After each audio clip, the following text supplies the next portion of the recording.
The station known as Harmony Gate floated at the edge of the Alliance's safe zone, a shining ring of metal and glass surrounded by a vast, dark ocean of stars. It was the first stop for many travelers arriving from unknown regions of space. Most ships that came through were sleek, bright, and filled with friendly traders, curious explorers, or hopeful settlers. That was why the sight of the approaching vessel puzzled everyone in the control room. It was not sleek, it was not bright, and it was certainly not built by any species the Alliance had met before. The ship on the screen looked old. Its metal hull was scratched and scorched. Plates of mismatched material had been welded in place, like it had been repaired in the middle of a storm, again and again. Antennas stuck out at odd angles, some bent as if they had been hit. And yet, it moved steadily, without hesitation, toward the docking gates. No identifying codes. Sedolon, the station's traffic officer, his smooth blue skin darkening in concern. No Alliance registration. No known language on the signal. Commander Thera, a tall, silver-feathered officer, narrowed her eyes at the readout. Speed, slow, controlled, Alon replied. They're not trying to hide. They want us to see them. That was strange. Pirates usually came fast and chaotic, trying to overwhelm before defenses could react. Stranded ships came limping, sending out desperate signals for help. But this was deliberate. In the public docks. Word spread quickly. Visitors and station residents leaned against railings, peering out of wide observation windows as the strange craft grew larger. Voices rose in hushed guesses. Maybe they're just traders from a poor system. Could be refugees. It looks like it went through a war. The docking clamps finally locked with a heavy thud that vibrated through the stations. Floors, the airlocks hissed, and the inner doors slowly opened. The first figure stepped through. They were tall, not unnaturally tall, but enough that they stood over most of the waiting crowd. Their body was covered in a thick, flexible suit, not polished armor, but something rugged. With small scratches and patched seams, the helmet came off, revealing a face unlike any species present. The skin was warm brown, the eyes sharp and alert, the hair short and dark. Lines on the face suggested someone who had seen much and rested little. Behind them came more of the same kind, each carrying heavy-looking packs and strange tools. They moved with a calm steadiness, glancing around, as if measuring the place in their minds, the aliens watching expected signs of awe or nervousness. After all, Harmony Gate was one of the Alliance's most advanced outposts, full of beauty and safety. Instead, these newcomers looked unimpressed. Rillin, a young diplomat with pale green skin and large golden eyes, stepped forward. He had been assigned to greet the newcomers. His instructions were simple. Make them comfortable. Find out where they were from and see if they were open to trade. He gave the standard Alliance greeting. Palms out, bow of the head. Welcome to Harmony Gate. I am Rillin, diplomatic officer. We are glad you arrived safely. May I ask your name and your world of origin? The lead figure gave a small smile. Name's Mira, she said, her voice carrying a certain weight. We're from Earth. The word meant nothing to Rillin. He kept his polite expression. And your purpose in visiting our station? Passing through, Mira replied simply. Needed supplies. Thought we'd see what's out here. Her tone was casual, but something in her eyes told Rillin she was not here just to see what's out here. Still, he nodded and began leading them down the bright corridors toward the guest sector. The humans, as he learned they called themselves, followed in a loose formation, scanning every hallway, every door, every vent. It wasn't nervousness, it was awareness. As they walked, a pair of young station workers whispered to each other in a language Rillin didn't know. But Mira turned her head slightly, as if she understood anyway. The workers fell silent. The humans carried their gear themselves, refusing offered assistance, even though some of the cases looked as heavy as small stasis pods. When they reached the guest quarters, Mira glanced around, tested the door's lock, and nodded to her companions before stepping inside. Rillin made a note to report their arrival to the council. They seemed unusual, but not dangerous, perhaps. They were just cautious traders from a distant, less advanced system still. He couldn't shake a strange feeling. There was something about the way they moved, like they were ready for trouble. At any moment, and somewhere deep inside, Rillin suspected that if trouble did come, these humans wouldn't be the ones running from it. The next day, Harmony Gate's council gathered to discuss the new arrivals. The meeting hall was a large, round chamber lined with tall windows that looked out into the endless stars. Rillin stood before the council table, giving his report. They call themselves humans, he explained, from a place called Earth. They arrived on a ship that appears heavily repaired. They have requested basic supplies. They have not been aggressive, Counselor Tevar, a tall being with silver horns curling from his head, leaned forward. Are they advanced? Rillin hesitated. Their technology appears functional, but not elegant. Much of it looks hand-built or patched. I would say they are below the average Alliance standard, Counselor Mari, a soft-spoken elder with smooth violet skin, nodded slowly. Then they are not a threat. Treat them as honored guests, but do not waste resources. It was decided. The humans would be allowed to trade and rest, but they were considered harmless. Rillin found Mira and her crew in the market sector, browsing stalls.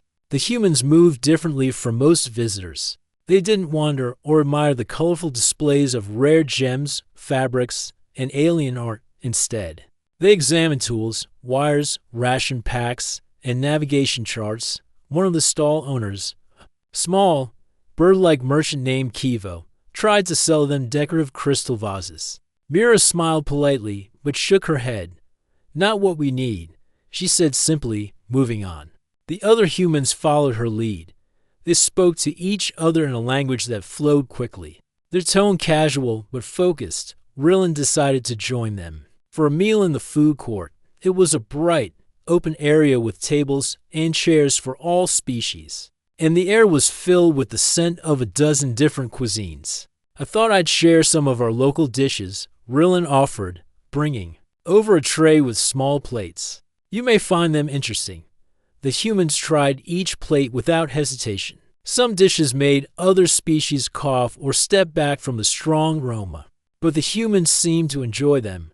One spicy bowl of fire red soup made a nearby alien gasp in pain after one sip, but Mira finished the entire bowl and asked if there was more. That's got a nice kick, she said with a grin. Rillin blinked in surprise. That soup was considered a challenge even for the most heat-tolerant species in the sector. After the meal, the humans carried their new supplies back to their quarters. Rillin noticed something unusual. Even though some crates were large and heavy, they carried them with ease, not once asking for help. The tallest of the group, a man named Torn, carried two crates at once, one on each shoulder, walking as if they weighed nothing. When they reached their rooms, Mira turned to Rillin. Thanks for showing us around, she said. You've got a nice place here. Her tone was friendly, but her eyes scanned the hallway before she stepped inside. That night, Rillin found himself unable to sleep. He kept thinking about the small things he had seen, how the humans didn't just look at things, they studied them, how they carried heavy loads without machines, how their leaders smiled often, but her eyes were always watchful. He told himself it was just curiosity. Still, he decided he would keep observing them. The next morning brought a small incident. A food delivery bot malfunctioned in one of the upper corridors, spilling hot broth across the walkway and nearly tripping several passengers. Rillin happened to be nearby, and so were the humans, before the station's security could arrive. Mira and Torn were already there. Torn lifted the small bot with one hand, holding it steady while Mira calmly reached into its panel, found the loose wire, and reconnected it. The bot's eyes lit up, and it rolled away, beeping happily. Quick work, Rillin said, impressed. We fixed things ourselves back home, Mira replied. Can't always wait for help. There it was again. That subtle weight in her words, as if back home meant a place where you didn't wait because waiting might cost you too much. By the third day, the humans were well known in the station's lower sectors. Merchants spoke of their strong bargaining skills. Engineers mentioned how the humans seemed to understand complex systems quickly, even when the tech was foreign to them. and some station workers whispered that the humans had been seen practicing some kind of hand-to-hand drills in an empty docking bay. When Rillin heard that, he began to wonder, why would harmless traders need combat drills? That evening, Rillin met with Mira in a quiet observation lounge.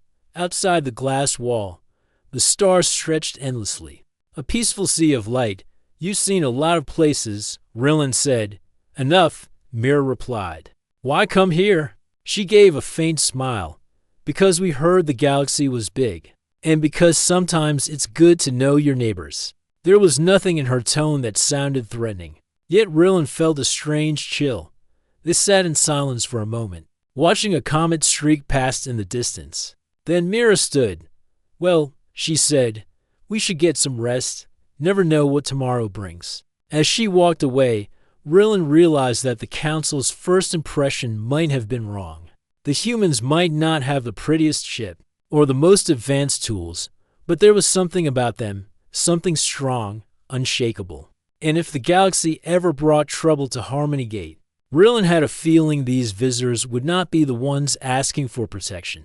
The station's emergency sirens were not loud, but they carried a sharp, urgent tone that made every being pause. The usual calm hum of the corridors turned into a rush of movement. Doors slid open. Residents stepped out, and voices rose in confusion. Rillin had just left his quarters when the voice of Commander Thera came over the comm system. Attention, minor hull breach detected in Section 12. All civilians avoid the area. Security and repair crews are on the way. Hull breach. The words alone were enough to make the air feel thinner. In deep space, even a small tear in the station's skin could mean disaster if not handled quickly. Rillin moved toward the nearest lift, intending to head to the council room. But before he stepped inside, he saw them, the humans, Mira and two others, Torn and Lyra, were striding quickly down the opposite corridor. They carried no weapons, no suits, and yet they were heading toward Section 12, toward the breach. Wait, Rillin called, hurrying after them. The breach is dangerous. The commander said to stay away. Mira didn't slow. We heard. That's why we're going. Rillin blinked. You're not part of station security? Torn gave a half smile. We've handled worse. And then they were gone, moving with long, determined strides. Section 12 was already half evacuated by the time the humans arrived. A few frightened merchants were being guided away by security officers. A faint hiss echoed through the hall, the sound of precious air escaping into the cold void beyond. Near the far wall, a jagged crack had opened in the metal plating. It wasn't wide enough for a person to slip through, but frost was already forming along its edges as the heat bled away. A force field patch had been activated, slowing the leak, but the crack was growing. Two alien engineers knelt nearby, arguing in rushed tones about how to brace the section until a repair drone could arrive. The drone, according to the comm chatter, was still at least 15 minutes away. 15 minutes could be too long. The humans didn't waste time talking. Mira crouched beside the engineers, scanning the crack. What's behind this panel? She asked out the nearest engineer, startled, stammered, air recycling conduits. Why? This is restricted. But Mira had already pulled a tool from her belt, working the panel free. The engineers protested, but Torn stepped in front of them, let her work. Inside the panel, pipes and wires crisscrossed in a tangled mess. Mira pulled out a strip of dark, sticky material from her pack and began pressing it against the leak from the inside. Sealing the smallest holes first, Lyra grabbed the brace rods, she ordered. The third human moved fast, setting to long metal rods on either side of the crack. With a twist, she locked them in place, forcing the damaged metal together. The hiss of escaping air grew quieter. Rillin arrived just in time to see Mira press her bare hand against the frost-covered edge to smooth the sealant. He winced. That kind of cold could burn skin in seconds.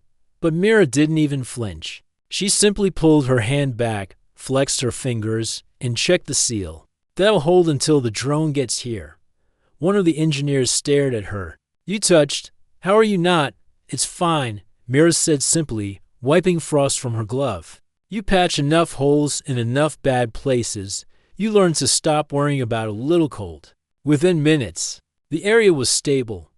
The repair drone arrived, humming softly as it began permanent fixes. Security thanked everyone and began clearing the scene. The humans left without asking for credit, heading back toward the market sector as if nothing had happened. Later, in the council meeting, Rillen reported what he had seen. Councillor Tevar frowned. They interfered with security protocol. They acted before the damage spread. Rillen corrected. Without them, the crack could have widened before the drone arrived.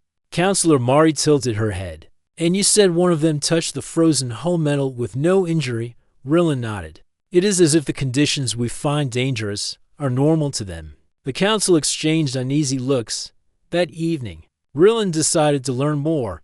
He searched the Alliance database for Earth. There was little information, only scattered notes from explorers who had never landed, and warnings about the planet's classification. Earth a designation, Class 5 hazard environment common term. Death world, not recommended for settlement. Extreme weather, high gravity, dangerous wildlife, high microbial threat. Survival probability for non-native species, extremely low. Rillen read the list twice. Hurricanes that could last weeks. Oceans filled with predators with teeth like knives. Land animals strong enough to crush bone.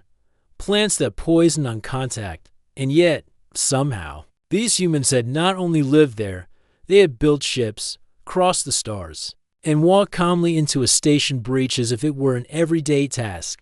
The next day, Rillen met Mira again in the lounge. She was sitting by the window, looking out at the drifting stars, a warm drink in her hand. You saved the station yesterday, Rillen said. She gave a small shrug. Didn't save it, just bought some time. Why risk yourself like that? You didn't know our repair drones would make it in time. Mira looked at him, her eyes calm. Where I'm from, if you see a hole in the wall, you fix it. If you wait for someone else, you might not be alive. When they show up, Rillen studied her for a long moment. He thought about the database entry, the storms, the predators, the constant danger.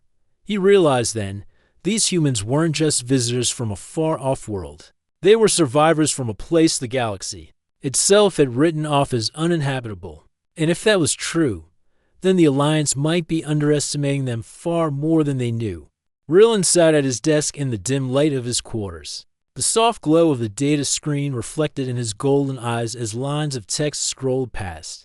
He had been searching the Alliance database for hours, and the more he read, the stranger the picture became.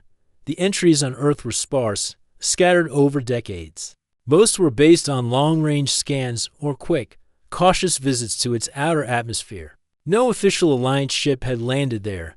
The conditions were considered too risky. The reports all carried the same warning: Death world, extreme hazard to all non-native species.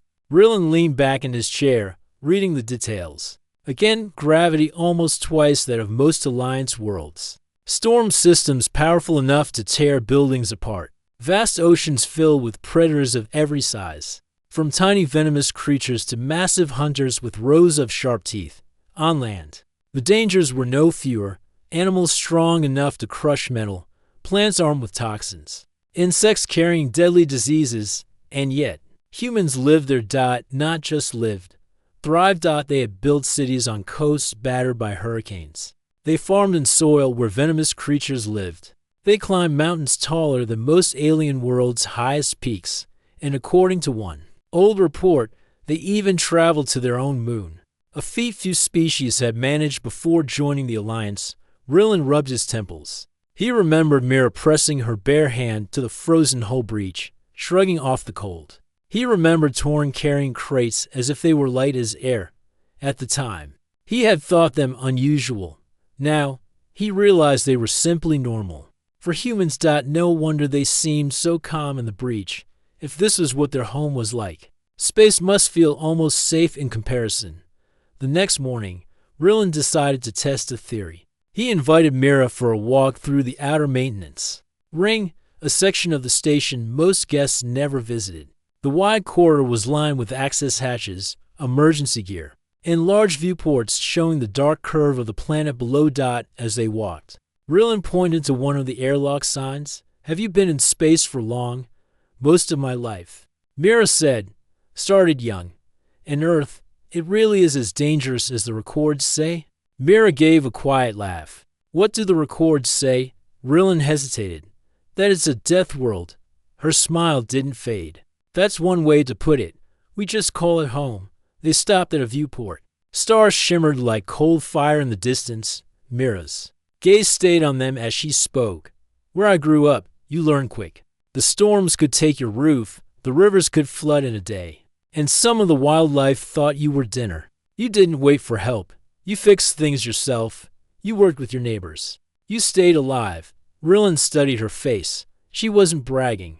She was simply stating facts. And that is normal for all humans. He asked, more or less, she replied. Some places are harder than others. But we've all had to deal with something. That's why, when we go out into the galaxy, we don't scare easy. Later that day, Rillin overheard two engineers talking in the station's workshop. They call themselves humans, one said. From Earth. The other asked, lowering his voice. I heard that's a death world. Yeah, and get this, they walk around like this place is a vacation resort. Rillin moved on. But he knew the whispers had already begun. News spread quickly on a station. Soon, more people would know. That evening, the station's lower market was quieter than usual. Many of the merchants had closed early, but Mira and her crew were still there. Checking over some navigation charts, a merchant named Kivo approached Rillin as he entered. The small bird-like alien fluttered his feathers nervously. Are they really from a death world? Kivo whispered. Yes, Rillin said honestly. Kivo tilted his head toward the humans. If that's true, then I'd hate to be the one who makes them angry. When Rillin sat down at their table, Mira raised an eyebrow. You've been asking questions. Yes, Rillin admitted. And people are starting to talk. Torn grinned faintly. They always do. They're not afraid of you, Rillin said.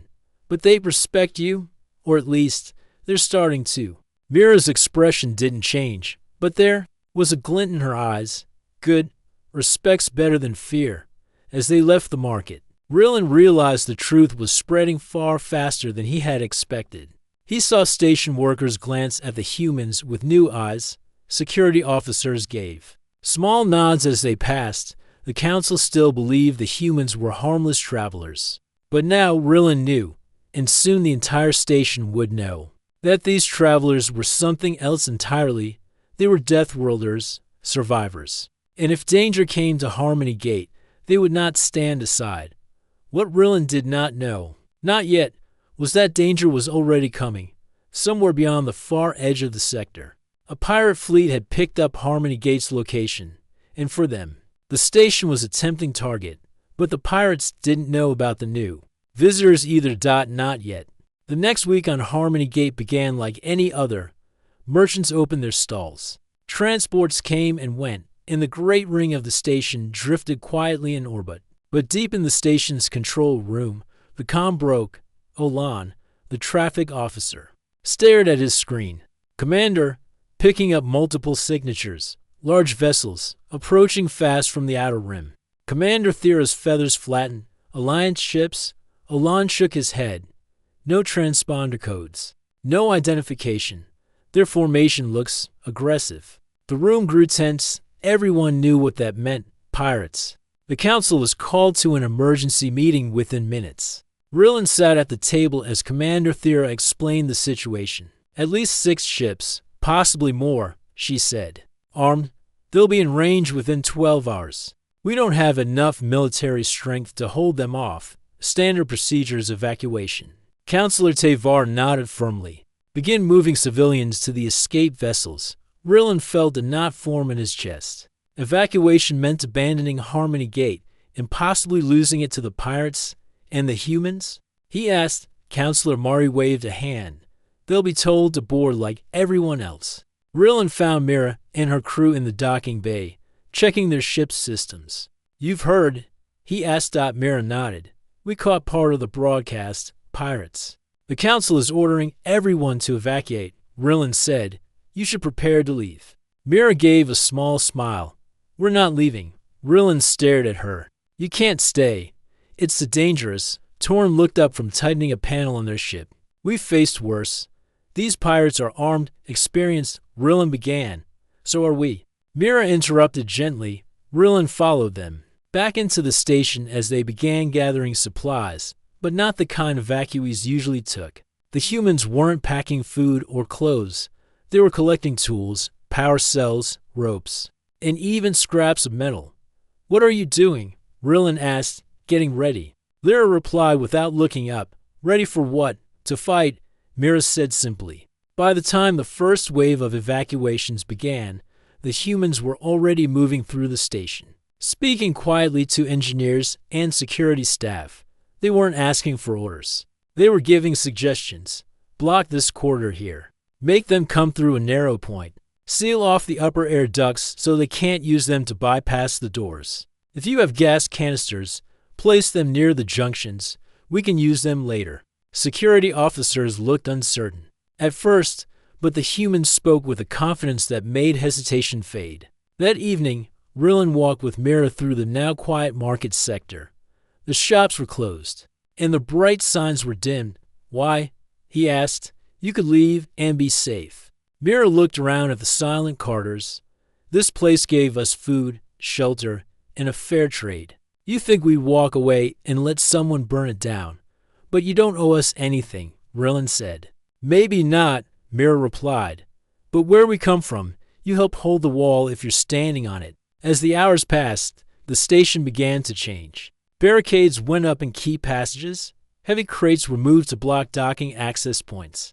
The humans showed the engineers how to rig lights to blind incoming attackers, and how to shut down power to certain sections to create traps. In one storage bay, torn into station guards were cutting lengths of pipe to use as reinforced poles. Lyra was setting up a row of small drones, modifying them to drop emergency foam in narrow corridors, a trick that could block pirate movement without damaging the station. By the final hour before the pirates arrived, the council still believed most civilians were safely away. What they didn't know was that dozens of volunteers, security officers, engineers, and even some merchants had chosen to stay behind following the humans' plans. Rillin stood with Mira on the observation deck, watching as 6 dark shapes appeared against the stars, growing larger with every passing minute. "They're here," Rillin said quietly. Mira's voice was calm. "Then we better make sure they regret coming." The pirates thought they were approaching an easy target, a lightly defended trade station with a small security force. What they didn't know was that Harmony Gate now had defenders from a world where survival was a daily fight. The Deathworlders were ready. The sirens screamed through the station. Red lights flashed in every quarter. The announcement came in a sharp, urgent voice over the intercom. "Pirate vessels have breached our defenses. All civilians proceed to evacuation pods immediately." Aliens rushed in every direction, their voices trembling with fear. Some carried small bags of belongings. Others clutched their young close. The station crew tried to maintain order, but the panic was growing like a wave about to crash. In the middle of this chaos, the humans stood calm. Mira adjusted the strap of her heavy bag. Dan and Cole checked their weapons, old tools, patched, armor, even a few things that looked like they had been made from scrap metal. Yet they carried them with the confidence of warriors who had been through this many times before. Rillin, the young alien diplomat, pushed through the crowd to them. "You should be evacuating," he said quickly. "The pirate fleet is far stronger than the station's defenses." Dan's eyes met his, steady and unshaken. "We're not running. You don't understand," Rillin insisted, his voice trembling. "The pirates will destroy everything in their path." "You'll be," Mira interrupted, her tone calm but firm. "We've faced worse." Rillin stared at them. He wanted to believe they were just being brave for show, but something about their quiet certainty felt different. These were not empty words. These were people who had lived through storms that could tear ships apart, predators that could kill in seconds, and wars that lasted generations. Preparation for the fight instead of heading toward the escape pods. The humans moved toward the armory. Cole asked a station guard for access. The guard hesitated, but after seeing the fierce determination in the humans' faces, reluctantly opened the door. The humans didn't take the sleek, energy-based weapons the aliens favored. They chose heavier, more rugged equipment, things that looked crude compared to the Alliance's technology. But Rillin noticed the way they checked each weapon carefully. Like craftsmen inspecting their tools, they didn't just prepare themselves. They began helping the station crew set up barricades in narrow corridors, turning supply crates into cover positions. Mira pulled a group of alien workers aside, teaching them how to fortify doors with cables and metal sheets. Dan mapped out routes for retreat and ambush points in case pirates got inside. Every action was fast, efficient, and focused. They didn't waste time debating or panicking. The first clash when the pirates boarded. Their heavy boots clanged on the metal floors. The sound echoed through the halls, followed by the hum of their weapons powering up. The station's guards tried to hold the main corridor, but they were quickly pushed back by the pirates' aggressive assault. Then the humans stepped in. Cole, standing in the middle of the corridor, fired first, a loud, explosive shot that echoed far more than the quiet hum of alien weapons. The pirates hesitated, clearly not expecting such force. Dan and Mira moved in close, using the narrow space to their advantage. They didn't fight like the pirates, who relied on overwhelming numbers and brute force. The humans fought like the environment itself was a weapon, ducking into side corridors, cutting through maintenance shafts, appearing where the enemy least expected them. Rillin, watching from behind cover, felt both awe and disbelief. The pirates had better numbers and better technology, yet they were losing ground to 3 humans with improvised defenses and old gear, turning the station into a weapon. Humans' tactics went beyond just fighting. They began using the station itself against the pirates. Mira hacked into the ventilation system, releasing bursts of freezing air into corridors to slow the attackers. Cole rerouted power so that certain lights flickered, creating confusion in the pirates' ranks.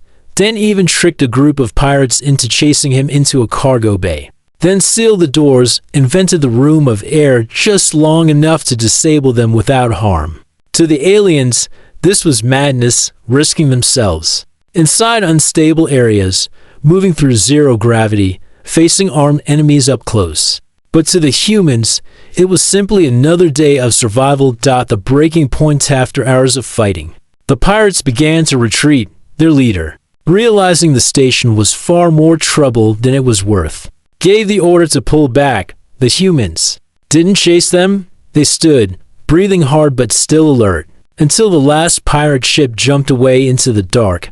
Only then did the station fall into silence, broken only by the sound of damaged systems humming back to life. Rillin approached them slowly. You saved us," he said quietly, his voice heavy with gratitude and disbelief. Dan shook his head. "We just did what we could. But you didn't have to," Rillin pressed. "You could have left. You could have run like the rest of us." Mira smiled faintly. "We're Deathworlders. We don't run unless there's no fight left to give." The quiet after the storming. The following hours, the station crew worked to repair the damage. The humans helped, lifting heavy debris, sealing minor breaches, and checking that all civilians were accounted for. No one looked at them the same way anymore. Where before there had been polite curiosity, now there was respect, and something deeper, a quiet understanding that these strange visitors.